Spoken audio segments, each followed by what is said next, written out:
એક ગોપી અક્રૂરનું બાવડું પકડીને કહે, હે અક્રૂર, તારા ઘરનું હલકામાં હલકું કામ કરવા અમે તૈયાર છે, પણ અમારા લાલાને અહીંથી ન લઈ જા. અમારો પ્રાણ છે, એના વગર અમે નહીં જીવી શકીએ.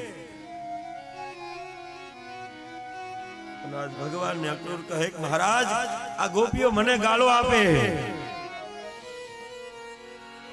ભગવાને બે હાથ જોડ્યા, ગાયો ભાંભરવા લાગી, વાછરડા ભાંભરવા લાગ્યા. આજ ગૌશાળા જાણે હિબકે ચડી. ગૌલી ગાય, હે શ્યામ, અમારો ગોવાળ, હવે અમને વૃંદાવનમાં કોણ લઈ જશે? અરે, વેણુનો નાદ કોણ સંભળાવશે? અને ભગવાન રથમાં આરૂઢ થયા. અક્રૂર, દાઉજી,